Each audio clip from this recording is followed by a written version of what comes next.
Hi everyone, and welcome to the Mystical Manifest. My name's Esther, and this channel is an experiment, a leap of faith, if you will. I'm embarking upon the Fool's Journey via the Tarot, one step at a time, to see whether or not it actually does make a difference in someone's actual physical life. What better way than to start with the Fool card itself? For those of you unfamiliar with the Fool's Journey, it's a metaphorical path through the Tarot's major arcana. You can look at it either mystically or psychologically. Each card represents a lesson, a challenge, or an opportunity for growth. It's the story of stepping into the unknown, learning as you go and coming out transformed. I will be documenting the spells, resources, and the results of this journey. For those of you new to the craft or who are looking for inspiration, I'll also be explaining the symbolism of what I call on for the spells. Feel free to follow along and experiment yourself. Share your results in the comments.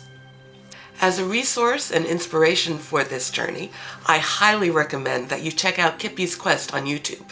The links are in the description. Kippy's approach is funny, insightful, and vastly educational. In this first video, I'm setting the intention to take a leap of faith that the Fool represents. I don't know what shape this journey is going to take, and honestly, this channel might look completely different in 22 episodes. But isn't that the point of starting as the Fool? I'll admit, I'm nervous. I'm diagnosed bipolar. The description of the Fool's card from the Rider-Waite-Smith deck gives me a little cause for concern. Folly, mania, extravagance, intoxication, delirium, and frenzy. These are all symptoms of a manic bipolar episode. For me, trusting my brain to explore this side of myself has been a landmine for 13 years. With this spell, I am ripping off the band-aid, jumping off the cliff, and examining what my life can be like without that crippling fear of losing my mind. If that sounds like something that interests you, go ahead and click on subscribe. Let's jump into the deep side of the pool.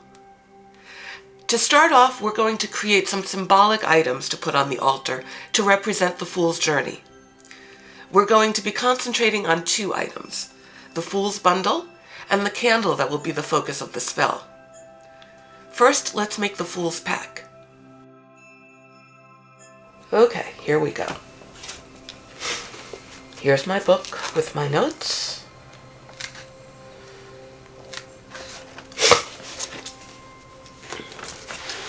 Here is the white rose for innocence and purity.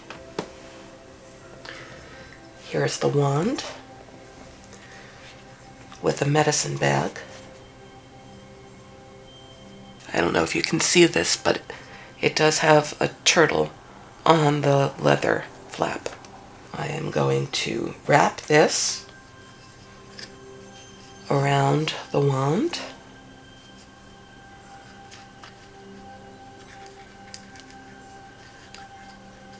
There we go. That was simple enough. Now, moving on to the candle. So, the Fool's Journey.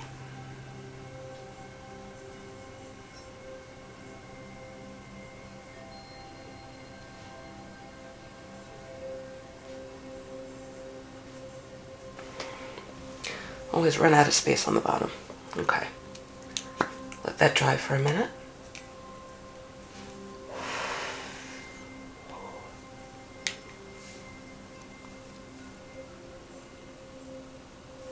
This is a chai,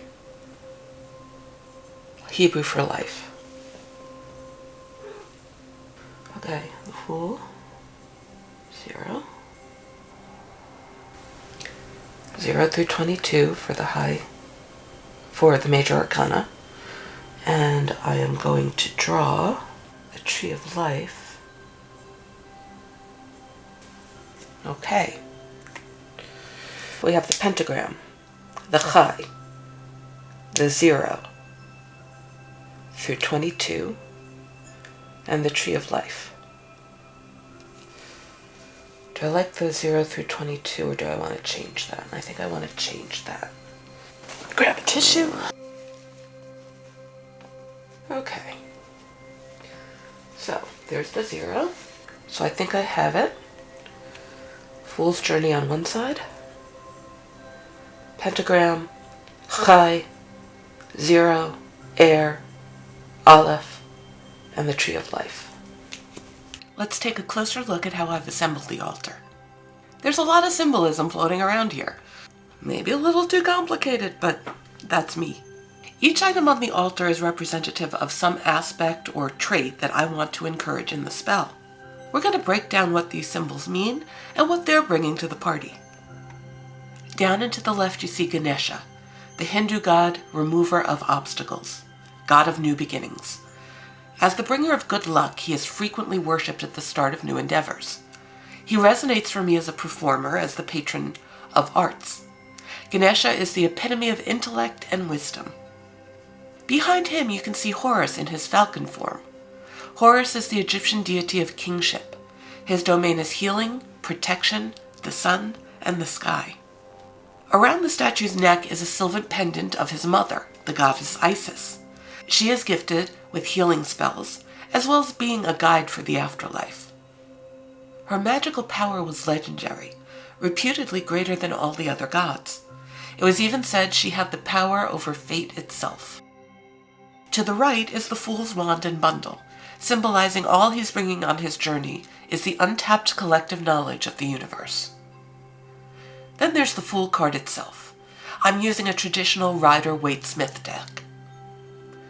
Above the Fool is a bamboo plant, representing growth and resilience. It's used in many traditions as a training tool, as well as banishing evil spirits. Next to the Fool is his white rose, symbol of innocence and purity. Hiding under the leaf of the rose is a pentacle, representing the Pentacle tarot suit. Behind the bowl is an incense holder that came with a batch of incenses that I'm using. The bowl itself is a standing bell. They're often used for meditation, music making, relaxation, and as I'm using it here, as a vessel for a personal spiritual journey. The wand on the bundle is the striker for this bowl. Inside the bowl is the candle I created. In front of that is a new athame. It's resting on its leather sheath, and it represents the sword of the tarot. To the right of the bowl is a gemstone tree encased in a pyramid of resin. It is representing the Kabbalah's Tree of Life. Then there's an amber incense holder to the right of the pyramid. Amber is a natural purifier, purifying the intention and energy of the spell. Since life doesn't exist without death, I have a statue of Osiris, the third of the Egyptian Trinity, husband of Isis, father of Horus.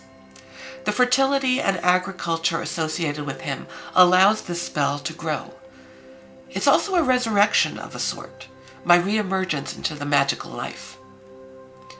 In front of Osiris is a simple chalice representing the cup of the tarot. In front of the cup sits the laughing Buddha, bringing with him his legendary generosity and abundance.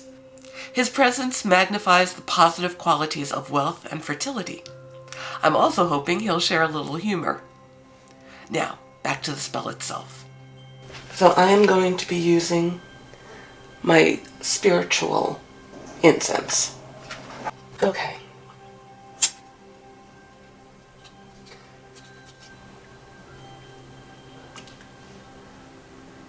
Fool. I am the fool. I am taking the fool's journey, with harm to no one and blessings to all, so mote this be. I am taking the fool's journey, with blessings to all and harm to none, so mote this be. I am taking the fool's journey, with blessings to all and harm to none, so mote this be. Amen. Now we're just gonna let this burn. So I thought I should do a check-in today. It's Thursday and I did the ritual on Sunday. I had $50 in my bank account, not going anywhere or doing anything other than work. And then I did this spell. Within 3 days of doing the spell, my bank account went from $50 to over $1,500.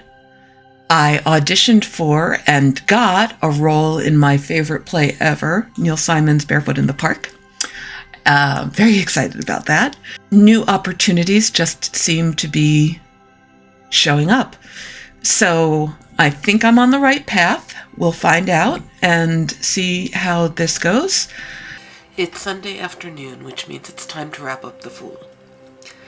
In the time between that Thursday and today, Sunday afternoon, I was able to produce a kick-ass video for work, got a promotion to producer, spent a wonderful day with my family on Christmas Day, set up a production for next week, wasted a lot of time recording stuff I didn't use, and came down with a cold. It can't all be sunshine and rainbows. This might be a triumph, this might be a train wreck. Let's find out together. In the words of Monty from Kippy's Quest, may the coming days bring you joy, adventure, new beginnings, and the desire to like this video and subscribe to our channel. See you next time on the Mystical Manifest.